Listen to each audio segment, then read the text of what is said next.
Okay, good morning, everyone. I hope you all had a nice weekend and are ready for a week of work. So let me just take the register. Akinobu, Here. Yuki, I'm here. Ko, Here. Ryonosuke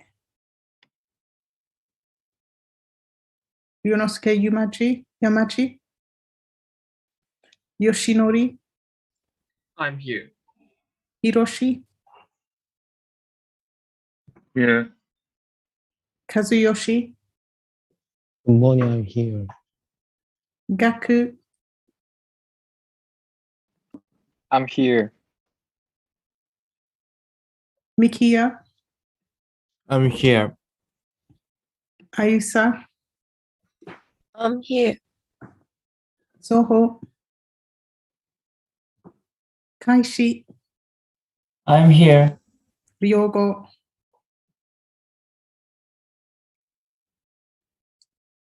Ryogo Shimbo, Takuto, Here. Sho, I'm here. Ryosuke, I'm here. Taisei, I'm here. Haruka, I'm here. Takuya, Here. Kotaro, I'm here. Taikei, I'm here. Mayuko,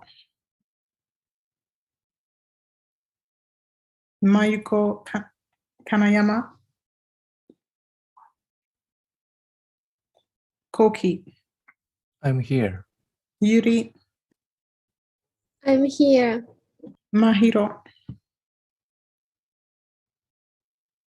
Hamada, Shota, I'm here. Ryoma.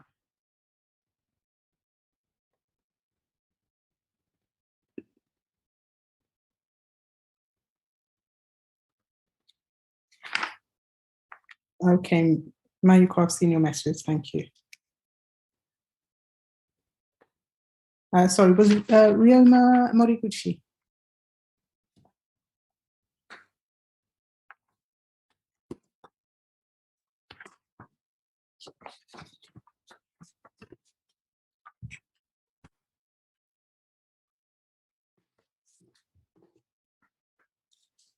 Okay, so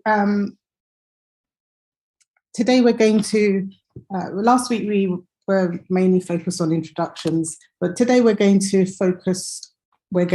really start reading the play, and we're also going to look at one of the linguistic features that I talked about last week. If you remember, I talked about how all languages have their own rhythm. And so today I want us to focus a little bit on rhythm so that when we're reading this play, when we read the parts of the characters, we try to think in a more focused way about rhythm. So we're not reading in a flat way, but we're thinking about rhythm. So we will do an exercise on rhythm later on in the class to focus on that aspect. So last week we started, we read the first part of this text. So all of this material is on ITC LMS. And remember, we read from this part, the first argument, the dialogue down to, oh yeah, before the film started, brilliant. Okay, so I'm just going to read, we read this group, yes, we read this through twice. So what I want us to start with this week is, so you can read that again, and I want you to do the worksheet that is posted to ITC LMS. So if you look under course materials, you'll see. Sorry, that's my cat also wanting to teach this morning, I think.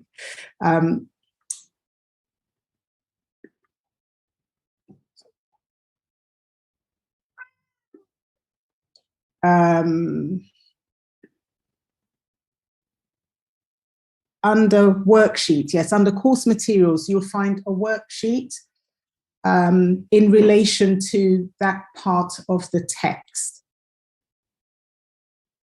Okay, and that's what I want you to start the lesson with now, to just complete that worksheet. Okay, so I'll give you about 12 minutes or so to do that.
Okay, so just starting from this, we're going to go through this now. So we have this, the stage is dark. We hear Frank Sinatra or somebody else with a really great voice singing, "You're nobody till somebody loves you." Music fades down, so the music becomes quieter. And then we hear a door open and close, locked. So what did you think had happened in this sentence? Question number 1. Kenna. I think the Pip and Meredith come back from watching a movie and go into their house, which is one of the 4 settings. Sorry, can you say that again? Okay. And they come back from watching a movie and go into their house, Okay. which is one of the 4 settings. Yes. Okay. Gaku, did you want to add something? For my, in my opinion, the 2 character was playing the rehearsing the playing, Mhm. and after so this sentence, I thought that either of them open the door and close the door to make sure that there was no one coming to the theater where they are, and either was about to start an argument, so Okay. without nobody hearing. Okay. Any other suggestions? Okay, so here, when we first read this line, we can't, we know that a door opens and closes and is locked, but we don't fully know the circumstances yet.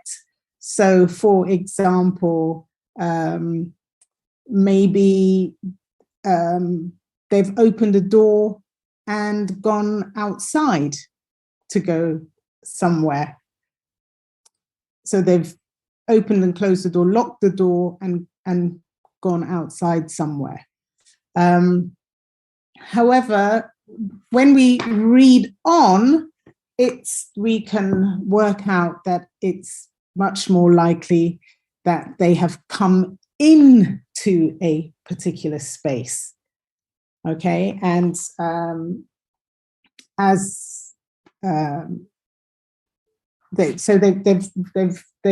they've walked into a space. This is the information we get after. Takuya, did you want? No. So they've come into a space. Okay. And the sound of a couple in mid-argument, voices raised, semi-belligerent.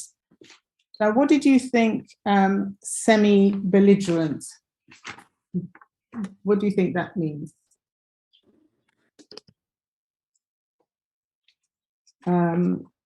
Akinobu. Their tone of voice takes on slight hostility, and yes, and some quarrelsome, and their warlike situation began. And Takuya? Belligerent means fighting, so semi-belligerent means they seem to be going to have a fight right away. And Ayusa? Yes. Semi-belligerent means the way that one eagers to fight. At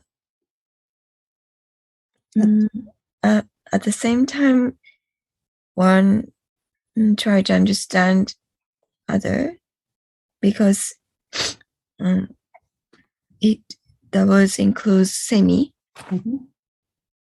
Okay. And Haruka, I'll just take one more. Yes. I think It means hostile and aggressive, but the degree is medium, not intense. Yes, it's to a degree. So I think you've all got the right idea. If you're being belligerent about something, then you're being very aggressive, very hostile towards someone. So semi-belligerent is telling us that the rate, the level of hostility. We know that they're in the middle of an argument. They're in the middle of an argument. Their voices are raised. So normally when you are arguing, the louder your voice becomes, it suggests that you're sort of angrier and angrier. You're getting more and more angry. So semi-belligerent is really just saying there's a bit of hostility, not too much. They're kind of getting angry with each other. So not extremely hostile, but a little hostile. We hear it continue off stage for a few seconds. So here where, if we haven't worked things out yet, we're getting more information. So of course this is a play. So you imagine you are watching a play, and what we understand now clearly is that this is taking place off stage. So it started off this little section saying the stage is dark.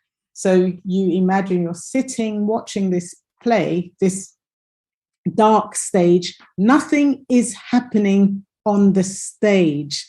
You're just hearing things. You're hearing the music. You hear somebody,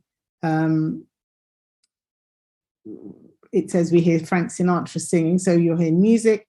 Then you hear this door open and close, and you infer that somebody's coming in. Then you hear the sound of this argument.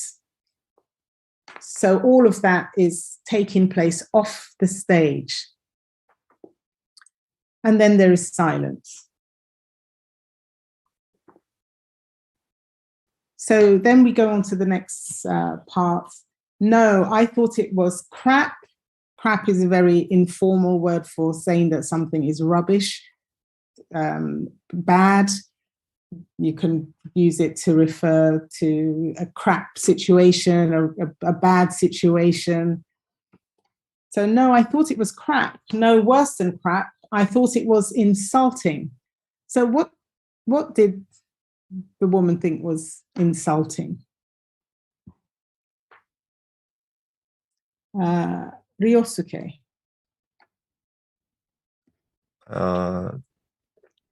The story of the movie the man took her to see was very boring and not entertaining. Okay. And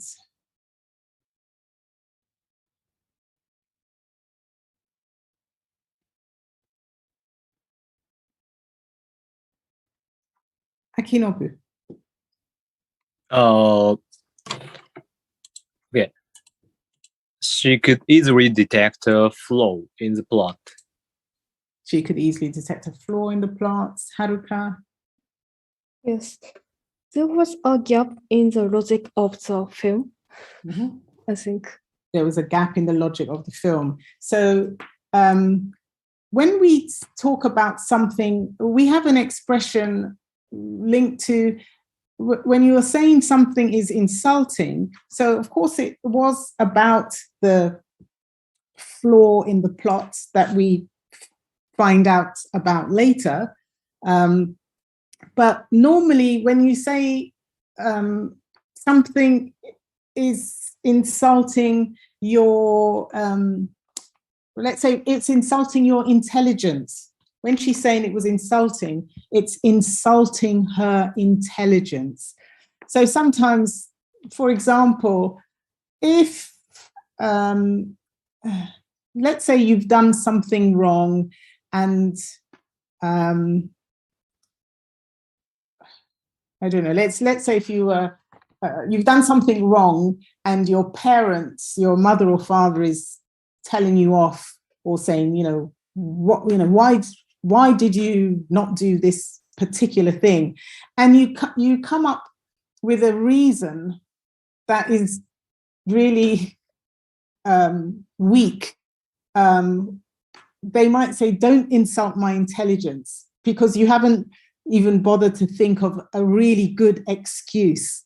So we have this expression about insulting someone's intelligence in relation to maybe coming up with an excuse about something that is really easy to see through. It's easy to see that that excuse is just a lie, for example. So this is the same idea here, because when something's insulting, it's sort of rude or offensive. So here it's she's saying it was insulting her intelligence, the flaws that we're going to talk about in a minute. The man says, come on, I enjoyed it. It was entertaining. So he thought it was good. It entertained him. He enjoyed it. They couldn't even be asked to join the dots. What did you think this meant?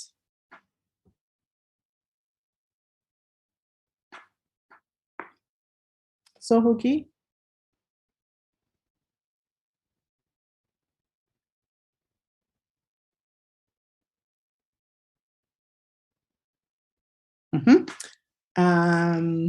Gaku? Yeah, so I thought as well as him. So she thought that although there was no knowing what was in the safe deposit box, she felt that the character who opened the safe box suddenly found out something important or precious in it. So it is it lacks logic, she felt. Okay, I think you've maybe partly moved on to question 5. Akinobu, number 4, about asked to join the dots. She didn't feel like reading the script because it's too easy for her. It's too easy for her. Okay, so firstly, this idea of to join the dots.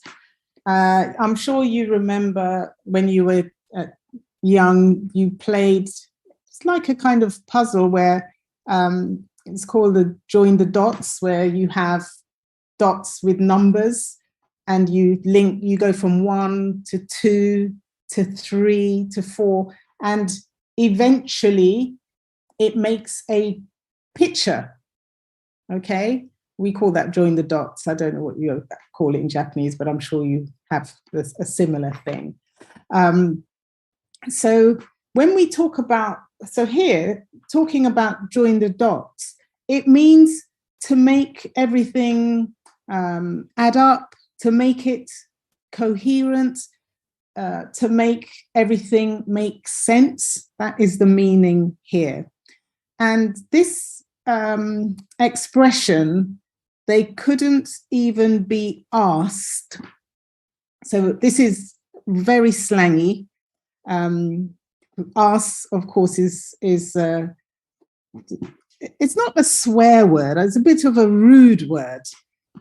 So this is a very slangy expression. So be careful where you use this expression. Remember, I said this play has a lot of authentic language, but it means you have to be aware of the context in which you might use this kind of language.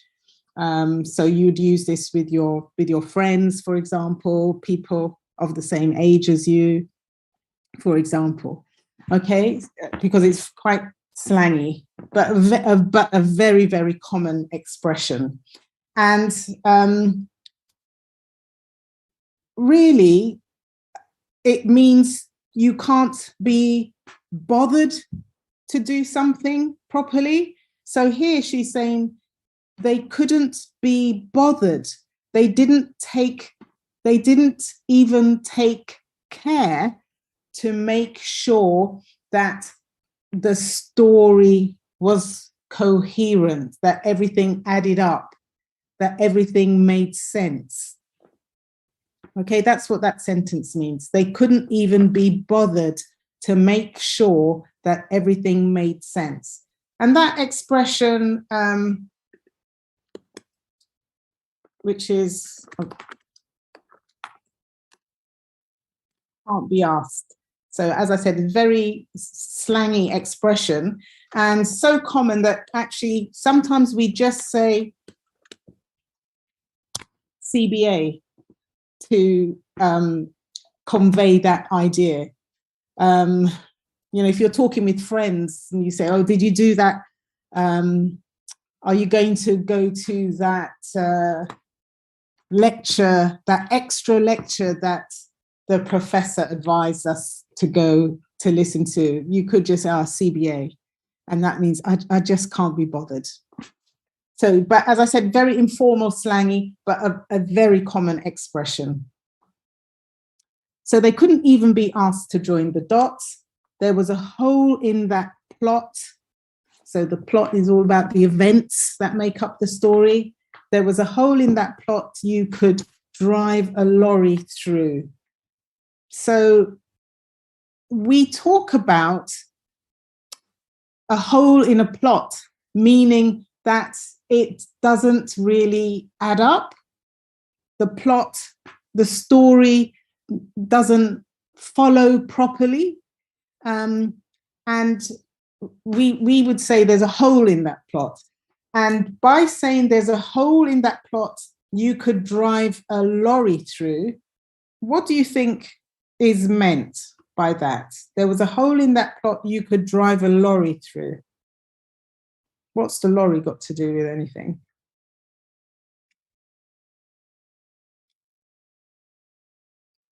Akinoku. In this context, a lorry means a big vehicle, and so she could find the fault very easily because the fault is too big and very big for her to detect. Yes.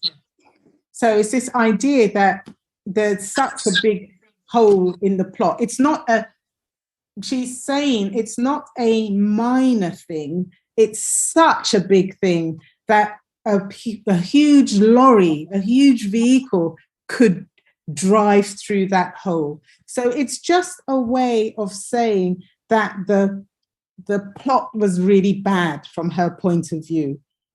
The events in the story didn't add up properly from her point of view in quite a bad way.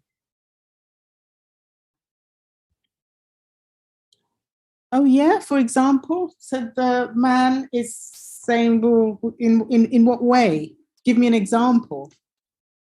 So she says, well, just tell me, how the hell did he know what was in the safe deposit box? So who does the he refer to in this sentence?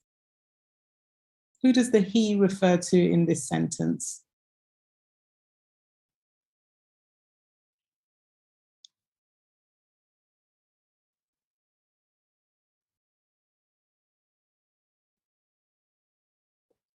Canon.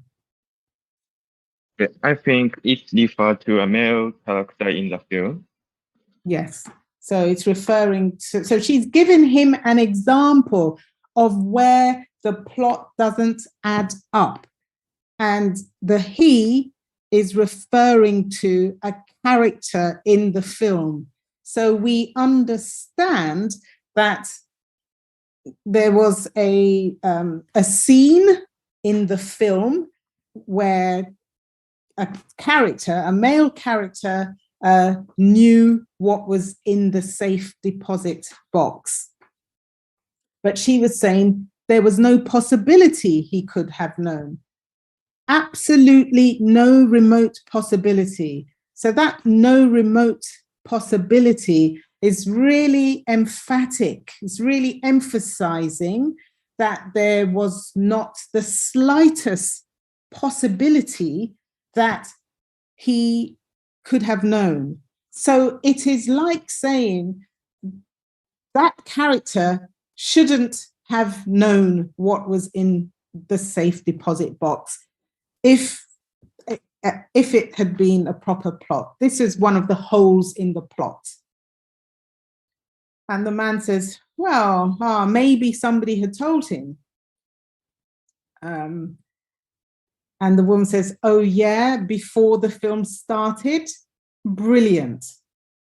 So what kind of tone do you think the woman is making that last statement? Oh yeah, before the film started? Brilliant. Ryosuke? Put your hand up. I have a question about okay. Question 4. Mm-hmm. Yes. The sentence, they couldn't even be asked to join the dots. Mm-hmm. I don't understand why the subject is they. What they means. Oh, okay.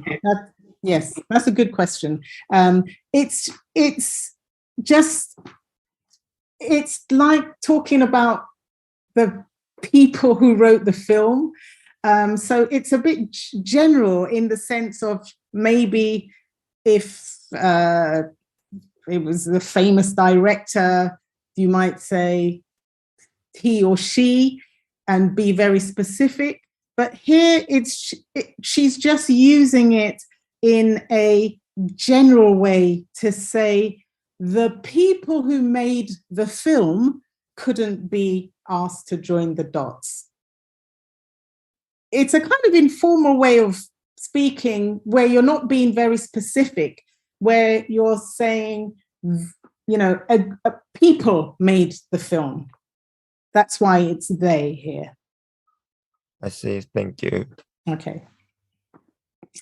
So that last sentence then, yes, oh yeah, before the film started, brilliant. What kind of tone is, do you think she would speak this in, Haruka? Yes, I think it is a sort of irony. Mm-hmm. I think. Yes.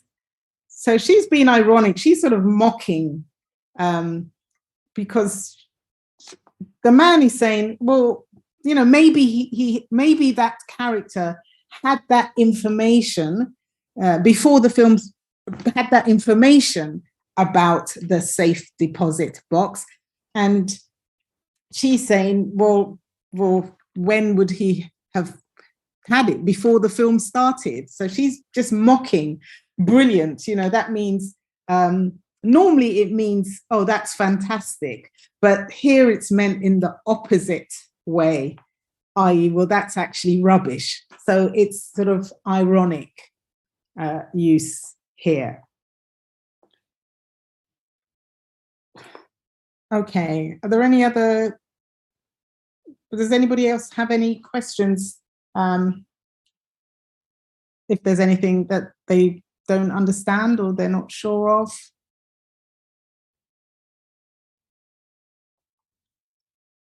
Okay, so what I want to do now, before we move on, is I want to talk a little bit about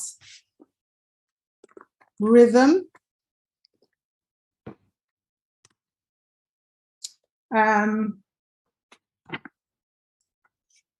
If you remember last week, I talked about this idea of all languages having their own rhythm.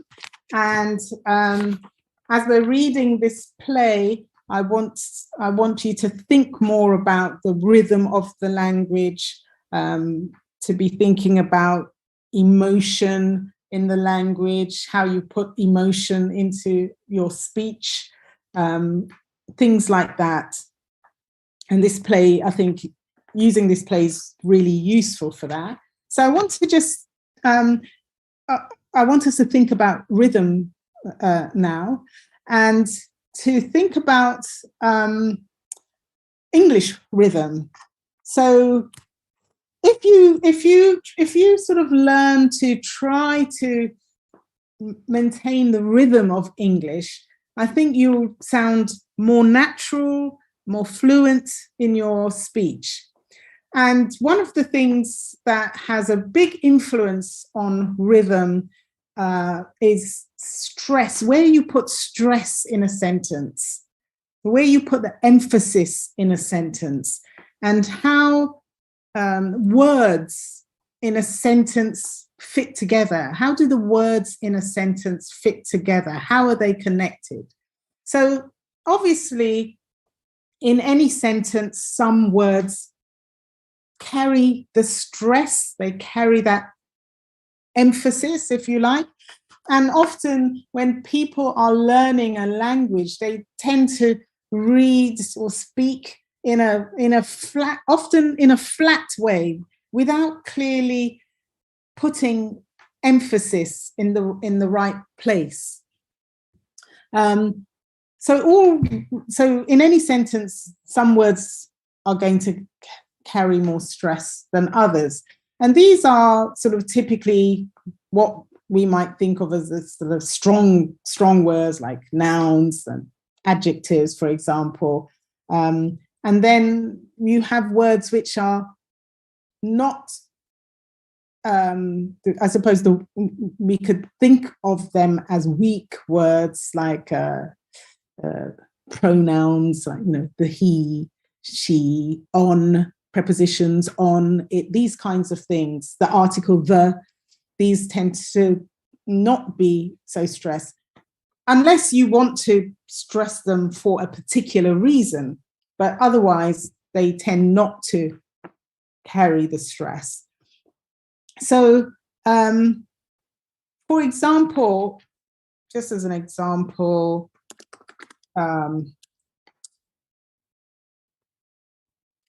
if you have words by themselves, I talked about the connections between words.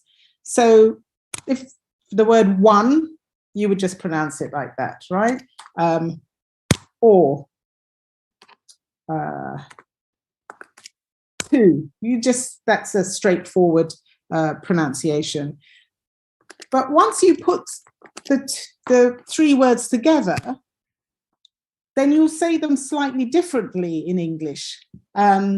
One or two, that you can hear that the or will be slightly not so stressed as the other two, one or two. You know, the or is not so stressed. So this is what, and of course you're very familiar with this, with things like if you have or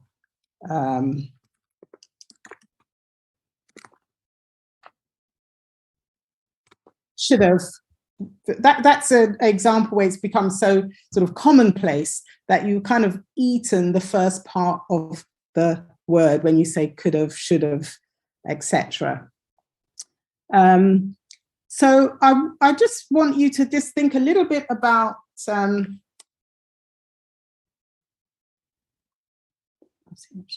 stress. For example, if you have a word such as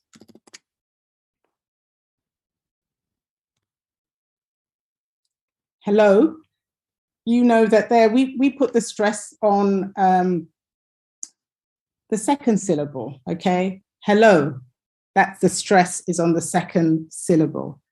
And similarly with things like come on, we would put that stress on the second syllable rather than come on.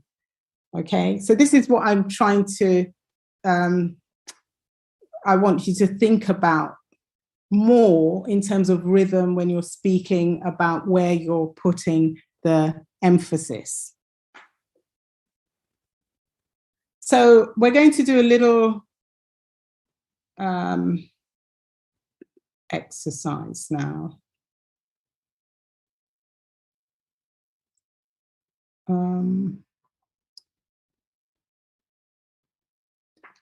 Before we do that,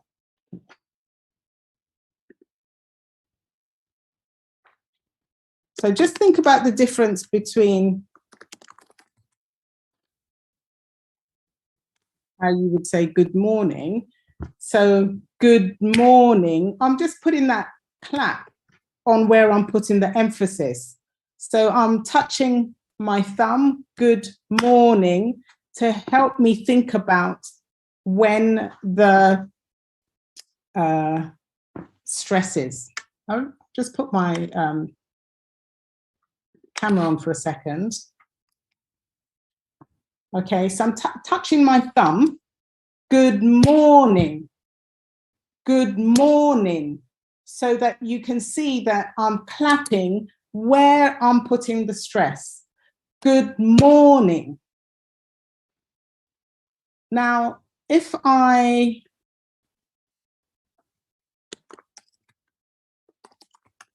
write this down, I want you to just think about where you would put the stress, tapping your thumb and using a clap to think about where you would put the stress.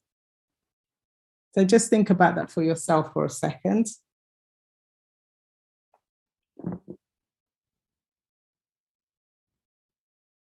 Okay, so does anyone want to clap that out for me so I can hear where you put the stress?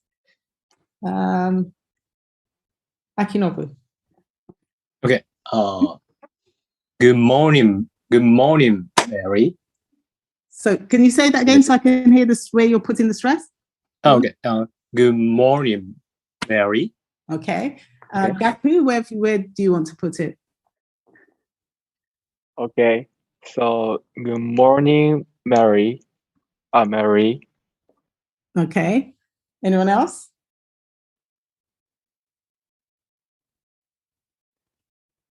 Okay. So really, the stress for that one would be good morning, Mary. There's two stresses there. Good morning. Obviously, I'm exaggerating, but good morning, Mary would be where the stress would be. So we're going to do an exercise to really help you think about stress, and I want you to just copy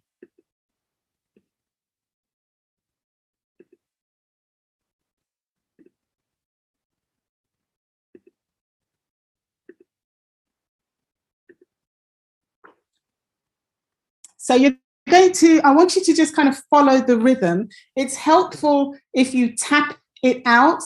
So I'm trying to keep this rhythm. And I'm going to say the word on the screen, and then I want you to repeat them, trying to keep the rhythm.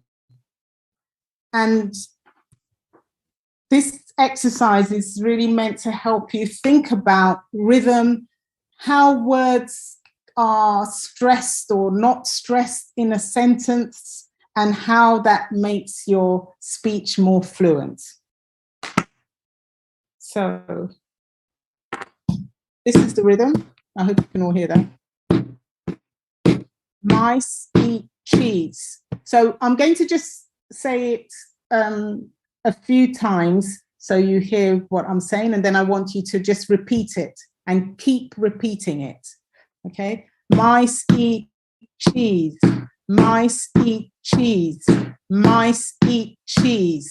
So now I want you to, I'm just going to say it once, and then I want you to say it too. And I want to hear you, okay? So make sure you have your mics on. Mice eat cheese. I can't hear anyone. So, okay, so I'm going to say once. I'm going to go, mice eat cheese, and then I want everyone else to say mice eat cheese, and keep saying it. You're going to say it 2 or 3 times. Okay? Okay. Right. Okay. Mice eat cheese.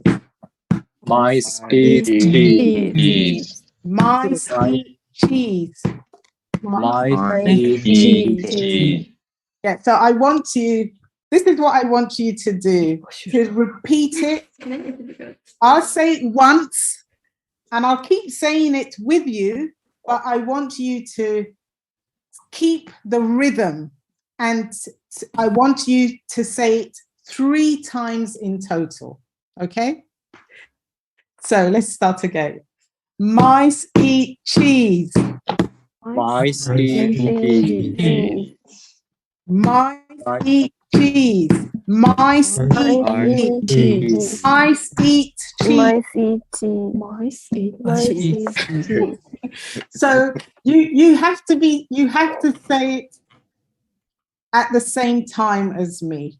So I say it once first, then you join in and keep saying it at the same time as me. Is that clear? Okay. Mice eat cheese. Now, mice eat cheese. Mice eat cheese. Mice eat cheese. Mice eat cheese. Mice eat cheese. So I should be hearing everyone saying it at the same time and keeping to the rhythm, because what I am trying to emphasize is the rhythm doesn't change, but even when you add some extra words, okay? So maybe it will be a bit clearer with the next slide. So we have mice. So let me say it once. I'll say it 3 times so that you can hear. So mice eat cheese. Mice eat cheese. Mice eat cheese. The mice eat cheese. The mice eat cheese. The mice eat cheese. So that's what I want you to be saying, okay? So you're saying each line 3 times, and you're moving on to the next line, same rhythm. Okay, so let's start together. Mice eat cheese. Everyone. Mice eat cheese. Mice Mice eat cheese. Mice eat cheese. The mice eat cheese. The mice eat cheese. Mice eat cheese. So The mice eat cheese. Yes. Good.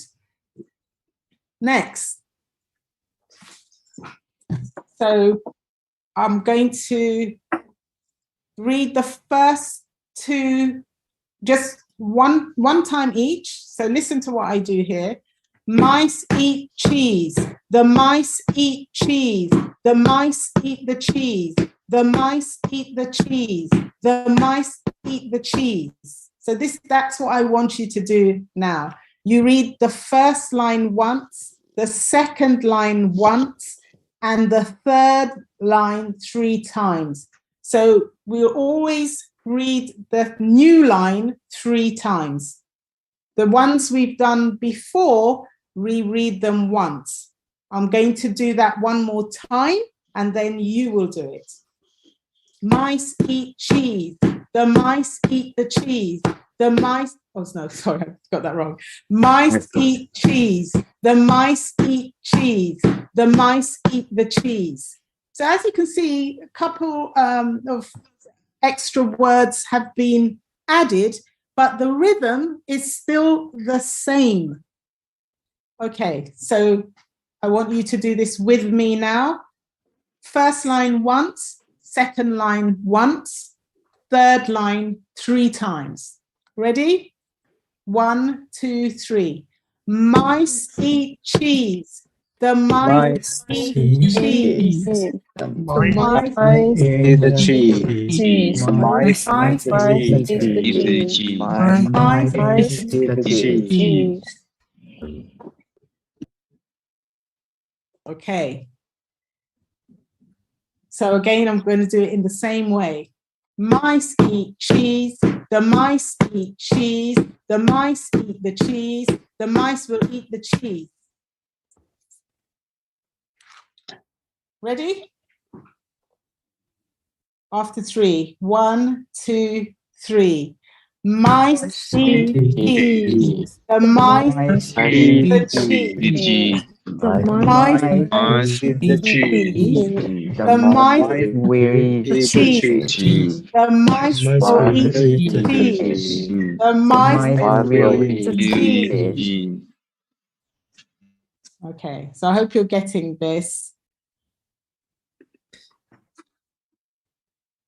Okay, so again, listen. Mice eat cheese. The mice eat cheese. The mice eat the cheese. The mice will eat the cheese. The mice will have eaten the cheese. The mice will have eaten the cheese. The mice will have eaten the cheese. Okay, so there are more words, but we're sticking to the same rhythm. Okay, so after 3. 1, 2, 3. Mice eat cheese. The mice eat cheese. The mice eat the cheese. The mice will eat the cheese. The mice will have eaten the cheese. The mice will will have eaten the cheese. The mice will have eaten the cheese. Okay. Okay, we'll add one more line. So again, listen. Mice eat cheese. The mice eat cheese. The mice eat the cheese. The mice will eat the cheese. The mice will have eaten the cheese. The mice might have been eating the cheese. The mice might have been eating the cheese. The mice might have been eating the cheese. Okay, ready? After 3. 1, 2, 3. Mice eat cheese. The mice eat cheese. The mice eat the cheese. The mice will eat the cheese. The mice will have eaten Have eaten the cheese. The mice might have been will have eating eaten the cheese. The mice might have been Have eaten the cheese. The mice might have been Have eaten the cheese. The mice might have been Mice might have eaten the cheese. The mice might have have eaten the cheese. Have eaten the cheese. Okay. Mice, So, mice. right. Does anybody want to have a go at reading that out? Tapping it out? Any volunteers?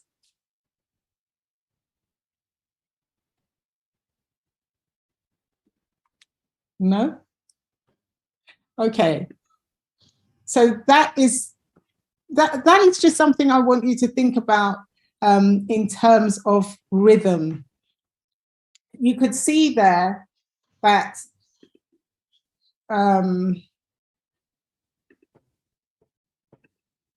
despite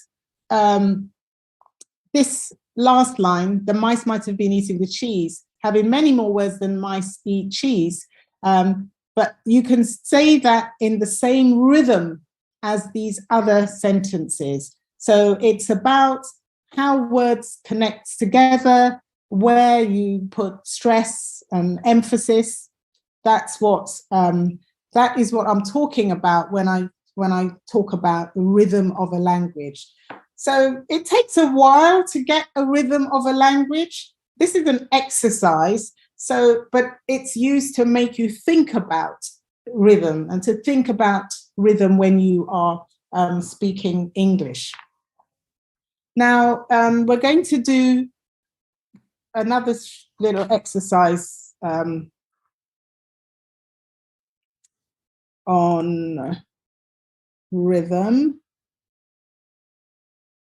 So you can find this on ITC LMS can you please go and access this? I've put a document up there. It's in materials, course materials. It's entitled Limerick. So you should be able to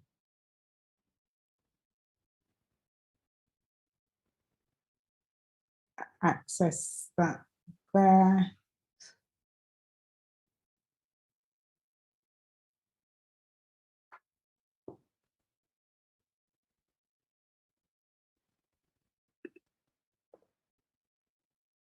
So if you just do that now, if you access that material now.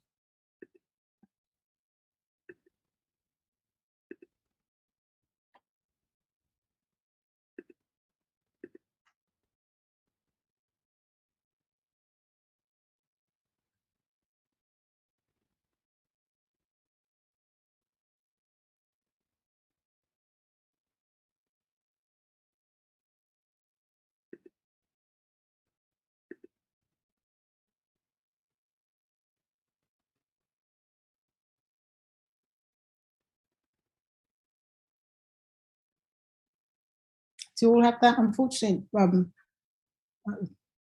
I can't access it at the moment, but you should all be able to see that sheet.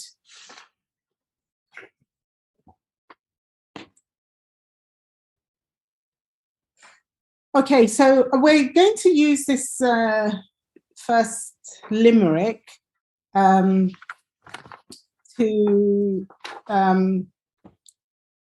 to think about rhythm again.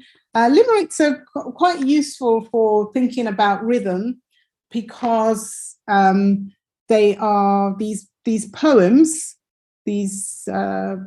poems which have a very specific rhyme scheme.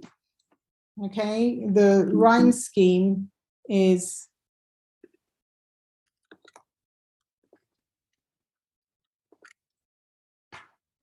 this A-A-B-B-A. So they have this rhyme scheme. Lines 1 and 2 rhyme, and lines 3 and 4 rhyme, and the fifth line rhymes with the first two. So lines 1, 2, and 5 have the same rhyme, and the other two have a different rhyme.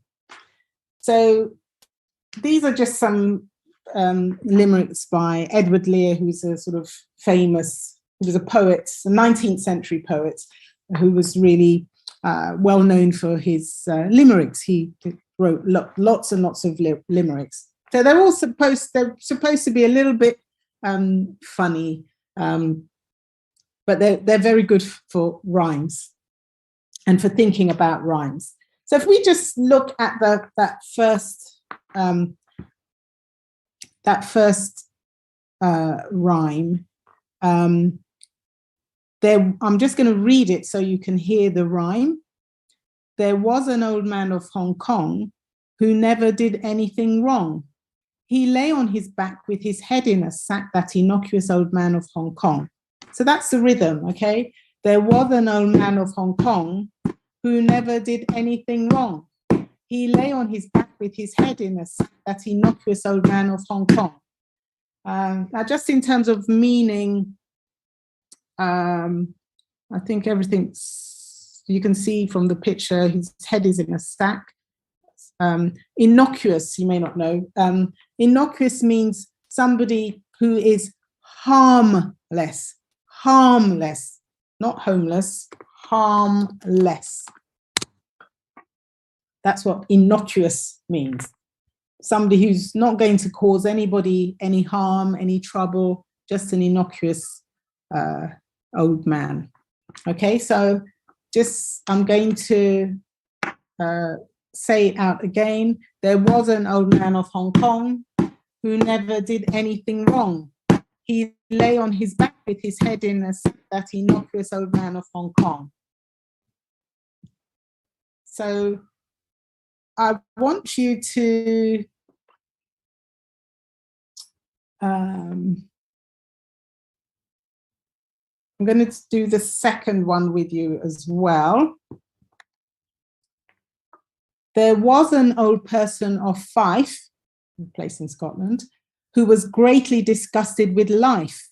They sang him a ballad and fed him on salad, which cured that old person of Fife. So I'm going to tap out the sound now. There was an old person of Fife who was greatly disgusted with life. They sang him a ballad and fed him on salad, which cured that old person of Fife. And in terms of meaning here, so there was an old person of Fife, so a place in Scotland, who was disgusted with life. They sang him a ballad. A ballad is a word, a slightly old word for a song, and fed him on salad, which cured that old person of Fife. So cured him of feeling disgusted with life. So you can see the rhymes there. Fife, lines 1, 2, and 5, Fife and life and Fife again. So I hope you can see and hear the rhyme. Now, I want to give you a few minutes just to practice that by yourself. Practice those reading these limericks. I'll give you a few minutes to practice that.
Okay, so let's just, I'm going to read it again, and I want you to join in this time. So you've had some time to practice.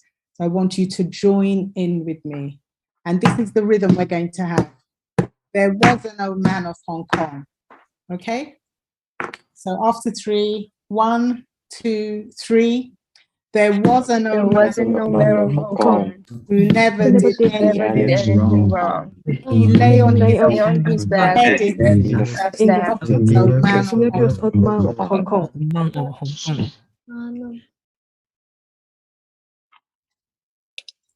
Let's try this one. There was an open. Sorry, I didn't count you in.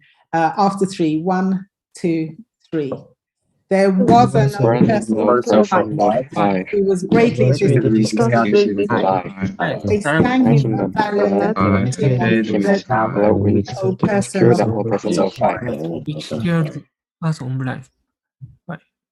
Okay. Right. What I want you to do now is you're going to, I'm just going to put you in breakout rooms for a short time I want you to do number 3, read out number 3 to each other and agree on what is the correct rhythm or how it should be read together. So.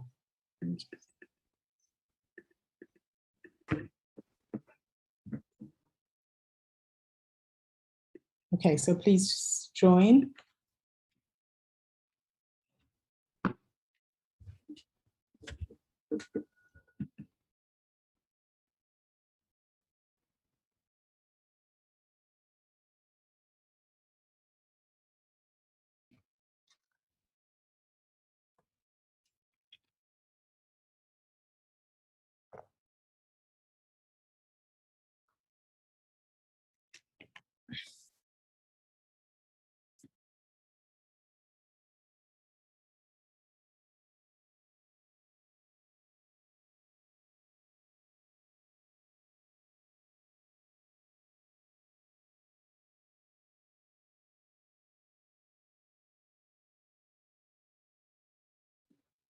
お願いします。お願いします。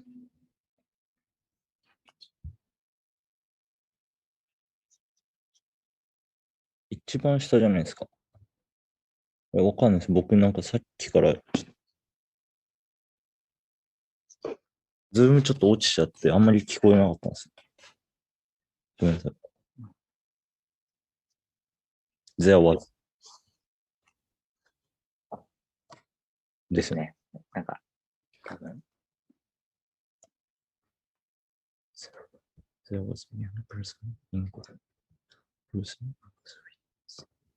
ちょ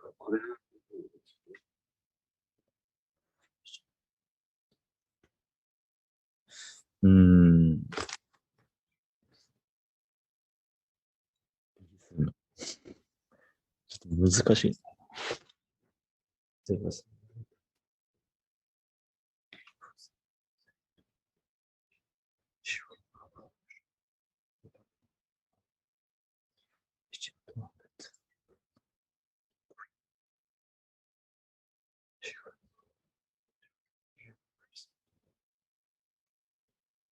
There was a young person.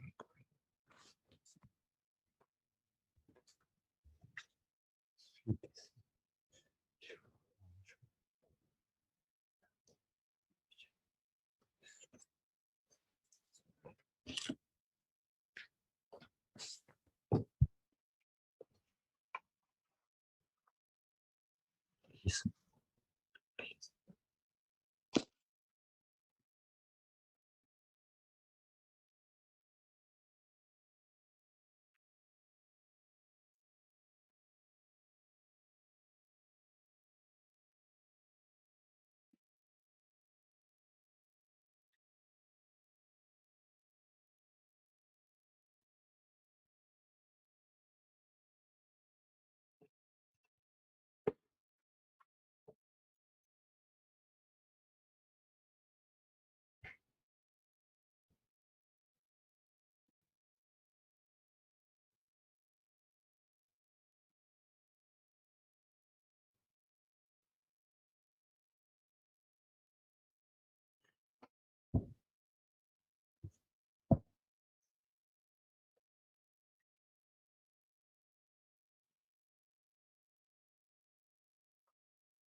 一人ずつやっていきます。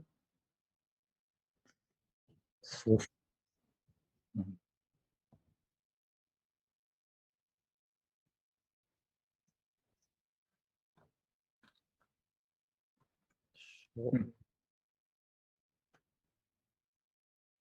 ああ。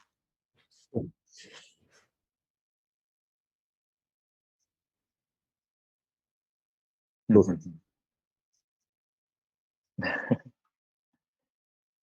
そうですね。なんか。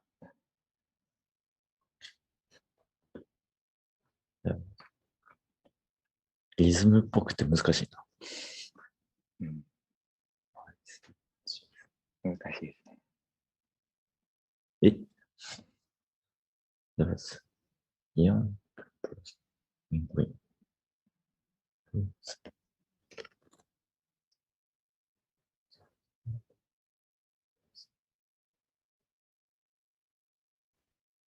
She will run.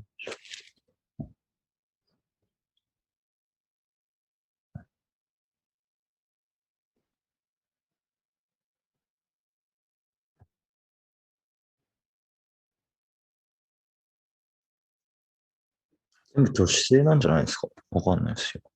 うん。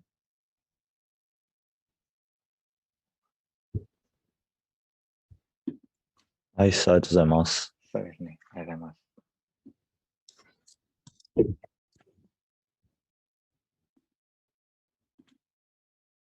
はい。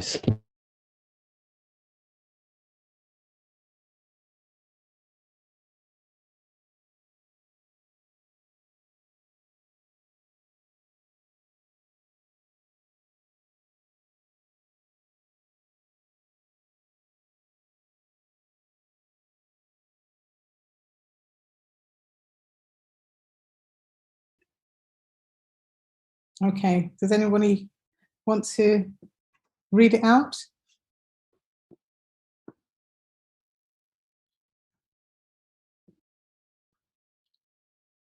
Akinobu, thank you. Okay. Let me try. There was a young person in green whose seldom was fit to be seen. She wore a long shawl over bonnet and all, which enveloped that person in green. Good. Anyone else? Ryosuke. はい。There was a young person in green who seldom was fit to be seen. She wore a long shawl over bonnet and all, which enveloped the person in green. Very good. Ayusa.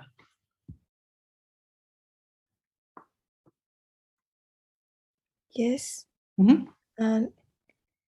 There was a young person in green who seldom was fit to be seen.